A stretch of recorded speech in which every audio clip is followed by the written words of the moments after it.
Bienvenue à vous sur le plateau d'Objectif Réussite. Merci de nous être fidèles pour cette avant-dernière émission de la saison. On va s'intéresser au lavage de votre voiture dans quelques instants avec une dimension très écologique évidemment. Vous allez voir que ça va nous ouvrir les portes de plein d'aspects puisque ce sont des marchés qui se développent. On ira faire un petit tour, une petite encartade aussi du côté de l'entretien des bateaux. Ce sont des sujets qui nous parlent ici. Et puis comme en chaque émission, deux reportages à découvrir. Le premier qui sera consacré à une entreprise là aussi écologique qui s'appelle Sac Eco, qui est une entreprise marseillaise et qui fabrique des sacs écologiques pour lutter contre les sacs plastiques. Et puis dans la deuxième partie, on s'intéressera aux retombées économiques que peuvent avoir l'audiovisuel et le cinéma à Marseille, puisque la ville a organisé des tournées pour présenter les spots, comme on dit, aux réalisateurs internationaux. On va en discuter de tout ça, l'aspect qui concerne Cosmeticart, avec son fondateur Florian Benoît. Bonjour. Bonjour. Merci d'avoir accepté cette invitation. Alors, j'ai présenté dans un sens très large l'activité de Cosmeticart. Est-ce que vous pouvez nous en dire un peu plus déjà sur la méthode et sur votre activité ? Alors, c'est une société que j'ai créée en 2005 à Marignane et qui est spécialisée dans le lavage de véhicules à domicile et sans eau. Donc, deux innovations dans ce métier qui n'a été peu révolutionné en 30 ans, c'est l'intervention directement chez le client, que ce soit un particulier ou un professionnel de l'automobile, et l'utilisation d'un nouveau procédé qui ne nécessite aucune consommation en eau et donc forcément écologique, surtout en ce moment avec les restrictions d'eau et la canicule que nous connaissons. Alors on va y revenir au procédé, mais j'aimerais d'abord qu'on évoque la genèse de ce projet-là. 2009, on se préoccupait déjà de l'environnement et de l'impact climatique, mais malgré tout un peu moins. Il y a 10 ans, vous aviez senti que c'était l'avenir, évidemment le service personnalisé, dès qu'on peut amener des solutions à domicile, entre guillemets, sans faire d'efforts pour le client, ça a toujours fonctionné, mais l'aspect écologique, ça a été quelque chose d'important pour vous au départ. Vous aviez senti l'impact que ça aurait ? Oui, j'ai surtout constaté de fortes aberrations dans le métier.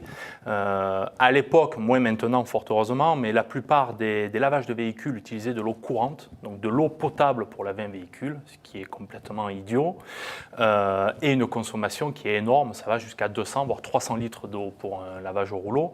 Mais ce qui est énorme parce que c'est 4 à 5 tourne toute la journée. C'est 4 à 5 douches et c'est une palette de bouteilles d'eau de consommation, donc c'est effectivement énorme. La méthode était très peu connue, ça avait un peu commencé aux États-Unis et dans certains parkings parisiens. Nous l'avons développé ici à Marseille avec un partenaire, un laboratoire pour l'étude et le développement de produits. On a réussi, alors ça a nécessité quand même 2 ans de recherche et de mise au point, on a réussi à développer un produit, alors c'est une gamme de produits qui permet de laver le véhicule à l'extérieur et à l'intérieur sans utiliser d'eau. Et pour être précis, 20 centilitres, parce qu'il y a certains produits, notamment des nettoyants vitres, où on est obligé de mettre de l'eau dedans pour le rendre beaucoup plus liquide. 20 centilitres comparé à 200 ou 300 litres, c'est ça ? C'est négligeable. Là, on peut dire qu'on réduit vraiment son impact sur l'eau. Alors, ok, ça c'est le concept. Vous l'avez découvert comment ? En allant aux États-Unis, en vous intéressant à la question, et vous avez sauté sur l'opportunité en vous disant ça, il faut le faire ? Exactement. J'avais 18 ans à l'époque. Oui, c'est ça qui est intéressant aussi dans l'histoire. Quand j'ai eu, alors avant d'avoir l'idée, j'ai eu l'envie de créer une entreprise. C'est vrai que sur les bancs de l'école, j'avais un peu la bougeotte. Ouais, 18 ans, c'est tôt. Je passais le bac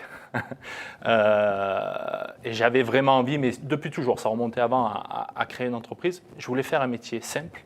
Alors ça tombait bien, quand on n'a pas d'argent, on ne peut pas faire des choses compliquées. Donc, je voulais surtout faire un métier simple et quelque chose qui n'avait pas évolué depuis des décennies. Passionné d'automobile, soucieux de l'environnement, soucieux du travail bien fait, le lavage de véhicules allait de soi. Le fait d'intervenir à domicile, ça m'évitait aussi l'investissement foncier d'un terrain, de machines, ça nécessite beaucoup d'argent. Donc il y a eu des contraintes. Malin, c'est ça, ouais. Il y a eu des contraintes qui m'ont emmené vers des solutions et ces solutions ont été bien plus intéressantes qu'attendues, puisque à la fin, j'ai réussi à mettre en place un concept novateur et en plus en respectant l'environnement. C'est vrai qu'il y a 15 ans, ce n'était pas la priorité. Ça l'est devenu et aujourd'hui, le nombre d'agences Cosmeticare en témoigne. Nous avons plus de 70 agences en France. Et quand on multiplie le nombre de véhicules que l'on lave, 5 par jour par 70 agences, on lave plusieurs centaines de milliers de véhicules par an. Quand on le multiplie par le nombre d'eau économisée, ça fait des dizaines de millions de mètres cubes d'eau économisés. Et là, c'est énorme. On est satisfait parce qu'on arrive à avoir une prestation de qualité et on arrive aussi à avoir très peu d'impact sur l'environnement. Alors, vous m'avez devancé puisque vous avez parlé du réseau. Aujourd'hui, c'est un réseau qui fonctionne sous le principe de la franchise. Donc, vous franchisez les enseignes Cosmeticare partout en France. 70 agences. 70 agences. Déjà sur tout le territoire. Sur tout le territoire national. On se développe aussi à l'international. On va y revenir après. Voilà. Il y a un potentiel, on souhaite doubler le volume. Donc, on est en période de croissance et en période de recrutement actuellement. On estime le potentiel à 140 agences en France. Nous avons des agences mobiles, ça c'est l'activité historique, comme je vous l'ai expliqué. Et on développe depuis 2 ans, des agences fixes, c'est-à-dire des centres de lavage où le client, essentiellement particulier, nous emmène le véhicule. Et là, on fait des rénovations ou du lavage simple intérieur et extérieur. Alors aujourd'hui, c'est vrai que le réseau s'est étendu. Ce qui a tout de suite fonctionné auprès des clients, c'était vraiment ça, le côté personnalisé de la chose, c'est-à-dire on vient chez vous, et l'impact sur l'environnement, c'était 2 arguments marketing forts. J'étais précurseur sur le service à domicile. Maintenant, tout le monde connaît. Ça se développe dans plein de domaines différents. La livraison, etc. On était précurseur avec Cosmeticare. Donc c'est ce qui a plu en premier, c'est le fait de ne pas se déplacer, de ne pas perdre de temps, de ne pas se mouiller les chaussures lorsqu'on va laver dans une piste haute pression à l'eau son véhicule. Beaucoup d'attrait aussi pour les professionnels de l'automobile qui ont un besoin de laver des véhicules d'occasion, des véhicules neufs, des remises en état, etc. Donc on a réussi à fidéliser ces 2 types de clientèle et aujourd'hui, ça se développe et ça marche. La qualité aussi, les prestations sont de qualité parce qu'on parle de sans eau, on parle d'environnement, on reste dans une prestation de service. Donc il faut offrir aux clients... Il faut que la voiture soit nickel. Il faut que la voiture soit nickel, qu'il n'ait pas de rayures. Aujourd'hui, on en parle moins, on a fait nos preuves. Moi, quand j'ai démarré, je lave sans eau, le client, ah non, mais je ne veux pas, ça va rayer. Donc il a fallu démontrer que ça ne rayait pas, qu'on avait une prestation de très haute qualité. Aujourd'hui, nous avons fait nos preuves. Nous nous développons en réseau de franchise et des professionnels, des grands comptes, des grands groupes font appel à nos prestations pour cela. Alors, une dernière question. Comment on... Alors, quoique non, parce que ça peut nécessiter un petit développement. Donc, on va lancer le reportage tout de suite. Comme ça, on aura le temps d'en parler. Parce que je voudrais savoir comment on peut intégrer la franchise, s'il faut faire des formations, s'il faut répondre à un cahier des charges. Donc, effectivement, ça mérite quand même qu'on développe un peu ces questions-là. On va s'intéresser là aussi à une autre démarche écologique, celle qui tourne autour des sacs plastiques. Alors, vous savez, ça, c'est un fléau, c'est une plaie. On essaye de les supprimer partout où l'on peut. Et une entreprise marseillaise a décidé, vous allez voir, avec un fonctionnement un peu particulier, de lutter contre ça avec des sacs écologiques. Elle s'appelle tout simplement Sac Eco. Ça permet comme ça d'afficher clairement la couleur. Et c'est un reportage de Florence Giroux.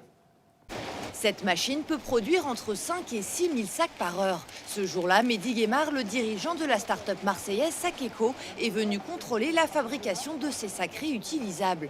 Créé en janvier 2019, Sac Eco a pour ambition de mettre la communication au service de l'écologie et du citoyen. Différentes études, notamment celle toute récente du WWF, nous confirment que la Méditerranée est bien la mer la plus polluée au monde en plastique. Et notamment la pollution par les sacs plastiques à usage unique. C'est pour ça qu'on a décidé donc de fabriquer sur Marseille, en circuit court, des sacs qui sont en papier réutilisables. On a une face où on fait de l'annonce publicitaire. Donc on a plusieurs annonceurs, ce qui nous permet de réduire les frais et de s'adapter au budget de chaque annonceur. Et une autre face où on a des partenariats éco-responsables avec des entreprises qui souhaitent faire un geste concret pour l'environnement. Ces espaces publicitaires permettent à la société de distribuer les sacs gratuitement aux commerçants marseillais. Une démarche qui a séduit l'entreprise familiale Mille et Avon qui fabrique des sacs depuis 140 ans. On essaye de promouvoir avec Mehdi finalement une action RSE, c'est-à-dire responsabilité sociale et environnementale. Et Mille et Avon trouve son intérêt dans ce partenariat avec Sac Eco parce que c'est l'occasion d'expliquer au grand public ce que ne font pas forcément les commerçants qui ont un sac fabriqué en France avec des encres à l'eau, avec un papier issu de forêt gérée. Un sac en papier qui peut avoir jusqu'à 7 vies. Il est utilisé, mis dans des bennes de recyclage, il est repulpé, il redevient de la pâte à papier et il redevient donc un papier réutilisable, soit pour le monde de l'édition journaux, soit dans notre métier pour la sacherie. Le papier que vous voyez pour Sac Eco est un papier 100% issu de forêt gérée. Donc c'est au contraire un papier 100% pure pâte. Il va avoir des caractéristiques de solidité, de blancheur et de qualité d'imprimabilité idéale dans notre métier d'impression. Sac Eco a déjà distribué plus de 30 000 sacs aux commerçants marseillais. La start-up développe actuellement un réseau de distributeurs sur Aix-en-Provence et sera présente à la Foire de Marseille avec un sac personnalisable par les visiteurs. De quoi mettre définitivement fin aux sacs plastiques à usage unique. Toujours dans l'écologie, on revient à notre sujet du jour en plateau avec Florian Benoît qui a fondé Cosmetica en 2009, qui est aujourd'hui à la tête d'un réseau de 70 agences de lavage de véhicules sans eau, des réseaux franchisés, c'est ce qu'on était en train de dire avant de regarder le reportage de Florence. Aujourd'hui, si on veut être franchisé, est-ce qu'il faut se former? Est-ce qu'il faut répondre à un cahier des charges? J'imagine que oui, quand même, en tout cas pour le cahier des charges. Oui, nous assurons toute la formation en interne. Le profil du candidat à la franchise Cosmetica est très diversifié. Pour parler d'âge, le plus jeune a 25 ans, le plus âgé a 58 ans. Ils viennent d'emplois divers. On a des comptables, pas forcément liés à l'automobile ou au secteur de l'automobile. En revanche, des critères liés à la motivation sont nécessaires, à l'apport financier, malheureusement, même si l'apport est... Enfin, c'est logique. Voilà, même si on a un faible investissement, nous aujourd'hui, le pack de démarrage pour une unité mobile Cosmetica, avec 30 000 €, tout inclus, on arrive à démarrer et lancer une unité mobile qui est rentable, avec un retour sur investissement en moins d'1 an. Donc, financièrement, c'est très intéressant. Et lorsqu'on reçoit le candidat, on lui fait une formation technique de 2 semaines où on lui apprend tout le process pour laver un véhicule avec nos produits, puisque c'est une méthode qui est spécifique. Et on a aussi une formation commerciale qui dure 1 semaine, puisque pour le lancement, il faut aller démarcher des clients, on a des représentations, des tarifs. Ouais, donc il y a un pack comme ça.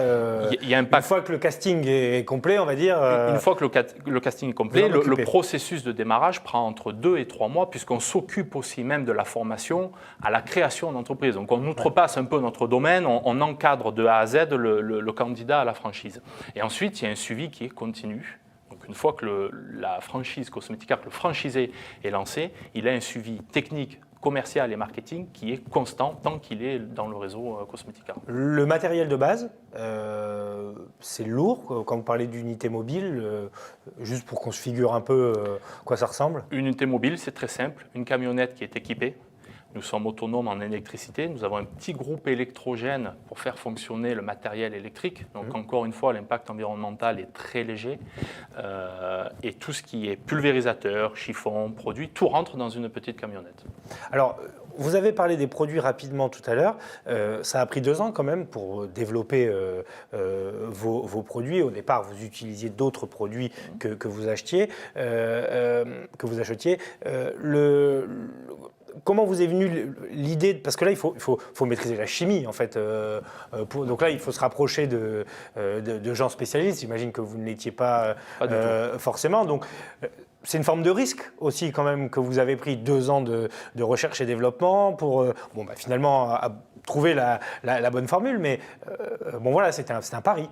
Avant de lancer le réseau Cosmetica, j'ai lancé moi-même une agence. Donc je lavais moi-même des véhicules et ça a duré, même plus que 2 ans, ça a duré 3 ans et demi, voire 4 ans pour la première signature.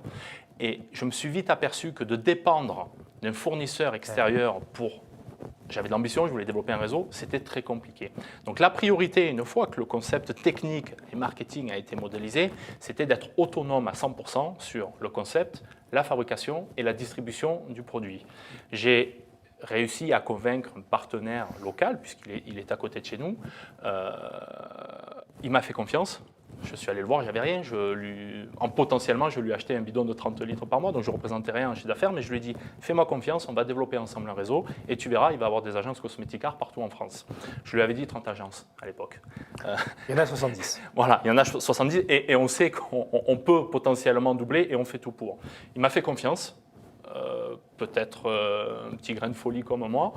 Aujourd'hui, ça a été payant pour lui. On fonctionne toujours ensemble, main dans la main. Il fabrique mes produits. Il continue à développer notre gamme, puisque ça a été 2 ans de mise au point, mais le produit a constamment évolué pour s'améliorer, avec de nouvelles fonctionnalités, de nouveaux produits aussi. Donc aujourd'hui, nous travaillons toujours ensemble. Alors, des questions très terre à terre, mais qui intéressent évidemment nos téléspectateurs. Combien de temps pour nettoyer un véhicule standard? Quel tarif? Est-ce que c'est plus cher, beaucoup plus cher, équivalent à un prix dans une station classique? Alors, c'est plus cher qu'un lavage dans une station classique, mais il n'y a aucune équivalence. Pour un lavage intérieur-extérieur d'un véhicule moyen, il faut compter entre 45 et 1 heure de travail. 1 heure de travail, c'est 1 heure de main-d'œuvre, c'est 1 heure de produit et c'est le déplacement aussi. Donc, nous avons un tarif moyen de 50 € TTC pour un lavage complet intérieur-extérieur. Maintenant, il n'y a pas d'équivalence. On se déplace chez vous, Oui. on fait l'intérieur du véhicule, chose que ne fait pas un rouleau ou un nettoyage de pression, c'est à vous de le faire, et on a un résultat manuel de très grande qualité, on va dans tous les recoins. Donc on vous livre un véhicule qui est remis à neuf. Donc 50 €, 1 heure de travail. Voilà pour les questions très terre à terre, mais évidemment c'est ce qui nous intéresse aussi. Est-ce qu'on peut parler du chiffre d'affaires? Est-ce que vous avez constaté depuis 10 ans voilà, pas une explosion, mais en tout cas une évolution, une croissance du chiffre d'affaires? Il y a eu une très grosse croissance du chiffre d'affaires lorsque j'ai ouvert le réseau à la franchise et qu'il y a eu la signature de nouveaux adhérents. L'année dernière, donc 2018, nous avons consolidé un chiffre d'affaires à 2,5 millions d'euros. Nous avons fait 2,3 millions d'euros l'année précédente. Et cette année, nous avons très bien démarré l'année et on vise les 3 millions d'euros de chiffre d'affaires consolidé, donc une évolution de 20%. Comment vous regardez la concurrence des stations, par exemple, qui sont parfois gérées par des grands groupes voilà, qui aiment bien quand même conserver leur précaré? Est-ce que vous les rencontrez, vous échangez? Est-ce que vous savez ce qu'ils pensent de vous? J'en ai rencontré certains, des acteurs majeurs, pas citer de nom, mais top 3 en France, dont un qui a plus de 1000 stations. Je les ai rencontrés au démarrage. Ils rigolaient, ils ne me prenaient pas au sérieux, et ils commencent à nous prendre au sérieux. Et ils commencent à se moderniser.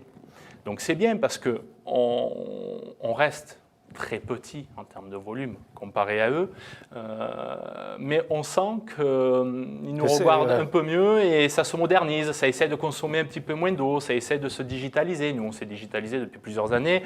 Eux, non, pas d'intérêt. On met des pièces, mais maintenant, ils se digitalisent. Donc, on sent qu'ils s'inspirent aussi de ce qu'on fait et c'est valorisant pour nous.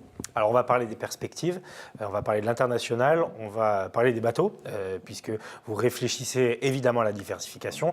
Mais d'abord, le deuxième reportage de cette émission consacré au marché de l'audiovisuel à Marseille. La ville organise des tournées, des visites pour présenter aux réalisateurs les décors naturels qui pourraient les inspirer pour leur prochaine production. Et c'est encore Florence Giroux qui a suivi l'un de ces parcours. Look, the house just in front of you is the birthplace of Pierre Puchet.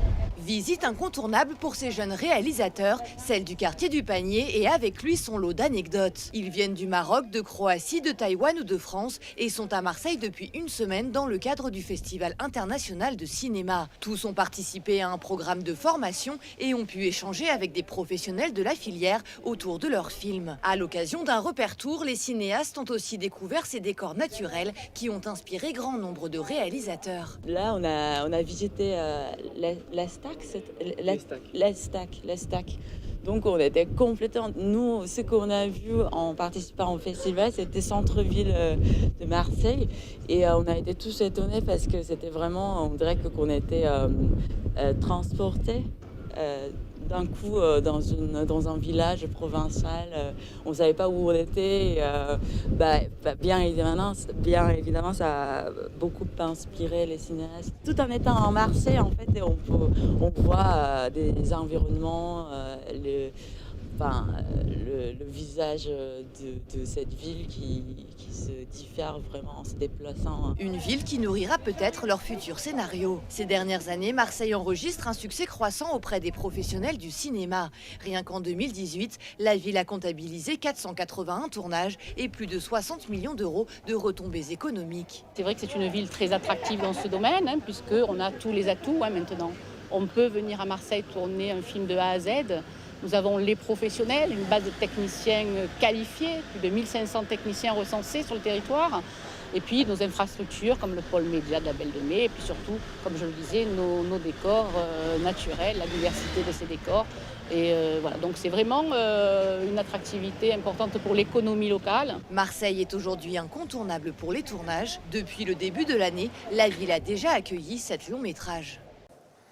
Alors l'avenir pour Cosmeticart, évidemment, vous l'avez dit, doubler les agences en France. Oui. Le développement à l'international, vous voyez des marchés qui sont intéressés. Il y a beaucoup de pays autour de nous en Europe pour qui l'aspect écologique est encore plus important que pour nous, parce qu'on a encore des efforts à faire. Donc quels sont les marchés que vous voyez émerger ? Nous sommes sollicités effectivement à l'international. On a eu l'Espagne, nous avons 2 agences en Espagne. Nous commençons à ouvrir des agences en Suisse. Donc pour l'instant, on regarde de très près, du moins les pays limitrophes. Oui. Ce n'est pas la priorité aujourd'hui de notre groupe. Notre priorité, je le répète, nous avons parlé, c'est de doubler et de consolider vraiment la présence en France. Mais nous sommes sollicités, donc on regarde. Et lorsqu'il y a une opportunité qui est vraiment intéressante pour nous, on y va. C'est pour ça que nous sommes en Espagne, c'est pour ça que nous sommes en Suisse. Des pays à très fort potentiel, l'Allemagne, la Belgique, l'Italie, le Royaume-Uni. Nous avons l'Afrique du Nord aussi qui nous sollicite. Donc on y travaille, ça viendra pour bientôt, mais priorité vraiment à la France. Alors vous vous développez aussi sur d'autres secteur d'activité, alors enfin, c'est la même chose, mais on va dire sur d'autres types de véhicules, puisque vous vous intéressez aux coques de bateau aussi. Ça fait partie d'un projet de diversification, là aussi à développer en France. Oui, on s'intéresse même au nautisme en général. Alors là, encore une fois, c'est de l'opportunité. Nous avons des clients automobiles qui ont des bateaux et qui nous ont dit mais c'est génial, vous venez à domicile, vous lavez un véhicule, est-ce que vous êtes capable de faire un bateau ? On s'est dit, ma foi, laver un véhicule, c'est ce qu'il y a de plus compliqué. Dans un véhicule, on retrouve beaucoup de matière, on retrouve du cuir, du bois, de l'aluminium, de l'alcantara, etc. Dans un bateau, en fin de compte, c'est beaucoup plus simple, c'est plus aéré, on a moins de matière, pourquoi pas ? Et on essaye ça vraiment en test depuis quelques années et ça a pris pas mal d'ampleur. Au point que certaines agences proches du littoral, bien entendu, se sont spécialisées dans le nautisme. Nous faisons les coques de bateau, mais nous faisons aussi l'intérieur, nous faisons aussi les ponts. Et nous avons, alors ça c'est une exclusivité que je vous dévoile, mais nous allons pour la fin de l'année détacher une marque donc, qui va s'appeler Cosmetibot et qui sera spécialisée dans le nautisme et dans l'intervention à domicile sur les bateaux. Donc une part de marché qui s'ouvre, un nouveau marché qui s'ouvre avec là aussi la possibilité évidemment de séduire les plaisanciers, mais pourquoi pas les ports, pareil, les concessionnaires qui ont besoin aussi de ce genre de service. Donc là c'est pain sur la planche. XXL. C'est un très gros marché, c'est un marché à part entière, c'est pour ça qu'on a souhaité vraiment l'étudier pendant plusieurs années. Nous sommes aujourd'hui opérationnels et on va proposer nos services aux concessionnaires de bateaux puisque c'est comme un véhicule. Un bateau a une vie, il s'achète neuf, il s'utilise, il se revend d'occasion, il faut le remettre en état pour une deuxième main. Donc Cosmetibot va intervenir dans la durée de vie d'un bateau pour le neuf, pour l'occasion et pour les plaisanciers aussi qui souhaitent avoir un bateau propre pour la saison estivale. Pour terminer, vous avez dit dans cette émission que vous est venu très tôt, cet esprit d'entreprise, 18 ans, l'envie de monter votre boîte. Il a fallu trouver l'idée, se donner à fond. Comment vous avez traversé toutes les épreuves que sont les premiers financements, la découverte des embûches juridiques, parce qu'on ne s'improvise pas, chef d'entreprise, la comptabilité, le marketing, la communication, tout ça c'est des choses que vous avez appris sur le tas? Ce sont des choses que j'ai appris sur le tas. Je l'ai payé aussi sur le tas. On essaye de ne pas faire deux fois les mêmes erreurs. J'ai mis beaucoup plus de temps peut-être à me développer parce qu'effectivement, les financements, il n'y en avait pas. Quand on démarre, en plus avec une activité comme la mienne où j'étais le seul à faire ça, aucune banque. Jeune, en plus. Jeune, sans diplôme, mis à part le bac, dans un environnement qui était encore méconnu, aucune banque ne m'a financé. Donc ça a été de l'autofinancement, ça a pris du temps, ça a été beaucoup de travail. Il a fallu travailler aussi les week-ends parce que l'activité ne me versait pas de salaire. Je ne générais pas suffisamment de chiffre d'affaires. Et puis le moindre euro gagné, je le réinvestissais dans l'entreprise. Ça a duré longtemps, ça a été très long. Ça a été bien de l'avoir fait jeune. Puisque quand on démarre, on n'a rien. Tenir. J'avais rien à perdre, quelque part. Donc, allez, fonce, vas-y, travaille. Alors, c'est beaucoup de travail. Mais le travail paye et on continue à travailler pour atteindre nos objectifs. Merci beaucoup, Florian, en tout cas d'avoir accepté cette invitation. Je rappelle que vous avez fondé le réseau Cosmeticare et donc bientôt Cosmetibot, cette solution pour laver vos véhicules sans eau. C'est une belle histoire qui est née ici dans les Bouches-du-Rhône et qui se développe donc maintenant à l'international. Émission à revoir sur notre site internet, le www.provenceazur-tv.fr. On se retrouve la semaine prochaine pour la dernière d'Objectif Réussite qui sera consacrée à Internet, à la protection de vos données, à la e-réputation et à la lutte contre le harcèlement avec une société qui s'appelle iProtego et qui est spécialisée là-dedans, dans ce secteur-là et qui, là aussi, travaille beaucoup en France et à l'international et qui est une très belle start-up avec une très belle réussite start-up locale. Merci de votre fidélité et à la semaine prochaine.